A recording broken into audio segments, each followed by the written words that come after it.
देवाय गो ब्राह्मण हिताय च जगदीताय कृष्णाय गोविंदाय नमो नमः। पापहं पाप कर्मं पाप आत्मा पाप संभाव तिराहि मां पुंडरीकाक्ष सर्व पाप हर हरि कृष्णाय वासुदेवाय देवकी नंदनाचाय अशेष क्लेश नाशाय गोविंदाय नमो नमः। हे कृष्ण करुणा सिंधु दीनबंधु जगतपते गोपेश गोपिका कांत राधा कांत नमोस्तुते।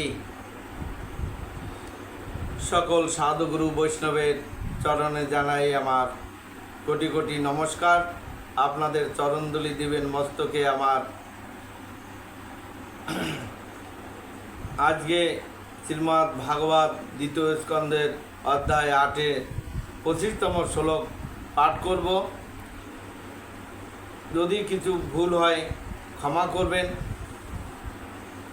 उच्चारणও भूल है और भागवत कथा सम्बन्धेও आमार ज्ञान नहीं, तो कृपा करे भूल त्रुटि मार्जना करिबेन।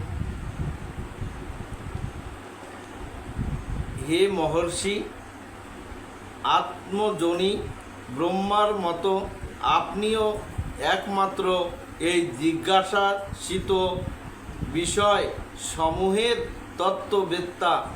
এই জগতে অনন্য সকলে পূর্ববর্তী জ্ঞানীগণের আচরিত বিষয়েরই অনুসরণ করেন। তাৎপর্য, এখানে হয়তো প্রশ্ন হতে পারে যে পারমার্থিক জ্ঞানের বিষয়ে সুখদেব গোস্বামী কেবল একমাত্র তত্ত্ববেত্তা নন, কেননা অনন্য বহু ঋষি এবং তাদের অনুগামীরাও রয়েছেন। ব্যাসদেবের সমসাময়িক এবং তার পূর্বে গৌতম, কনাদ, জৈমিনী, কপিল এবং অষ্টবক্র আদি বহু মহান ঋষি রয়েছেন এবং তারা সকলেই তাদের দর্শন প্রদান করেছেন। পতঞ্জলিও তাদের মধ্যে একজন।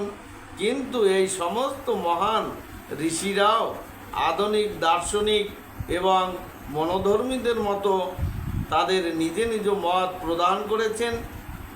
পূর্ব উল্লেখিত এই সমস্ত বিখ্যাত ঋষি কর্তৃক প্রদত্ত 6টি দার্শনিক পন্থা ও শ্রীমদ্ ভাগবতে বর্ণিত সুখদেব গোস্বামীর দর্শনের পার্থক্য হচ্ছে যে 6 জন মহর্ষি তাদের নিজেদের ধারণা অনুসারে তাদের মতামত প্রদান করেছেন, কিন্তু সুখদেব গোস্বামী যে জ্ঞান দান করেছেন তা ব্রহ্মার মাধ্যমে সর্বশক্তিমান পরমেশ্বর ভগবান কর্তৃক প্রদত্ত প্রত্যক্ষ জ্ঞান, অপ্রকৃত বৈদিক জ্ঞান সরাসরিভাবে পরমেশ্বর ভগবান থেকে অবতরণ করে। তার কৃপায় ব্রহ্মাণ্ডের প্রথম শ্রেষ্ঠ জীব ব্রহ্মা এই জ্ঞান লাভ করেন। ব্রহ্মা সেই জ্ঞান দান করেন নারদকে এবং নারদ মুনি ব্যাসদেবকে তা দান করেন। সুখদেব গোস্বামী এই দিব্য জ্ঞান লাভ করেছিলেন তার পিতা ব্যাসদেবের কাছ থেকে। এইভাবে গুরু শিষ্য পরস্পরের ধারায় লব্ধ এই জ্ঞান সর্বতভাবে পূর্ণ।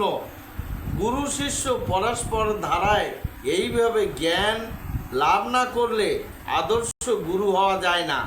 দিব্য জ্ঞান লাভ করবার এটি হচ্ছে রহস্য। যে 6 জন মহর্ষির কথা উল্লেখ করা হয়েছে তারা মহান চিন্তাশীল হতে পারেন, কিন্তু তাদের মনোধর্ম প্রস্তুত জ্ঞান পূর্ণ নয়। কোনো দার্শনিক তার দর্শনগত মতামত বা তত্ত্ব উপস্থাপন যতই দক্ষ হন তা কখনোই পূর্ণ নয়, কেননা তা ত্রুটিপূর্ণ মনোপ্রসূদ্ধ। এই সমস্ত মহান ঋষিদেরও পরস্পরা রয়েছে, কিন্তু তা প্রমাণিক নয়, কেননা সেই জ্ঞান স্বতন্ত্র পরমেশ্বর ভগবান শ্রী নারায়ণ থেকে সরাসরিভাবে আসছে না।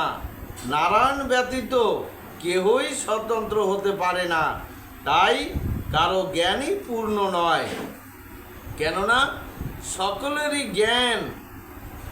জ্ঞানই তাদের চঞ্চল মনের উপর উদাহরিত। মন জড় এবং তাই মনোধর্মী কল্পনিকদের মতবাদ কখনো দিব্য নয় এবং পূর্ণ নয়। জড় দার্শনিকেরা স্বয়ং অপূর্ণ হওয়ার ফলে পরস্পরের মধ্যে মতভেদ হয়। কেননা জড় দার্শনিকেরা যদি তাদের নিজস্ব মতবাদ প্রতিষ্ঠা না করতে পারে, তাহলে তাদের দার্শনিক বলে গণ্য করা হয় না। পরীক্ষিত মহারাজের মতো বুদ্ধিমান ব্যক্তি কখনো এই প্রকার মনোধর্মীদের স্বীকৃতি দেন না, তা তিনি যতই মহান হন। পক্ষান্তরে তারা সুখদেব গোস্বামীর মতো আচার্যের কাছে দিব্য জ্ঞান গ্রহণ করেন। তিনি পরস্পরার ধারায় পরমেশ্বর ভগবান থেকে অভিন্ন, যা বিশেষভাবে শ্রীমদ্ ভাগবত গীতায় প্রতিপন্ন হয়েছে। জয় শ্রী রাধে, জয় শ্রী কৃষ্ণা। তাহলে আজকে এখানেই বিরাম করছি। মায়েরা ভুল ত্রুটি ক্ষমা করবেন। আপনারা সকলেই বয়স্ক, সকলেই জানেন, তাই যে ভুল উচ্চারণ হয়েছে সেটা আমাকে ক্ষমা করবেন। আর আপনারা যে যেখানে আছেন সকলে ভালো থাকবেন।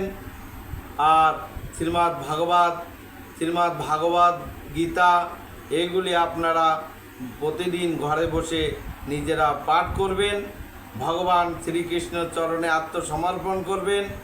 আপনাদের আনন্দময় জীবন হবে, সুখময় জীবন হবে, এই আমি আশা করি গোবিন্দের কাছে। আর আপনারা সকলে ভালো থাকবেন।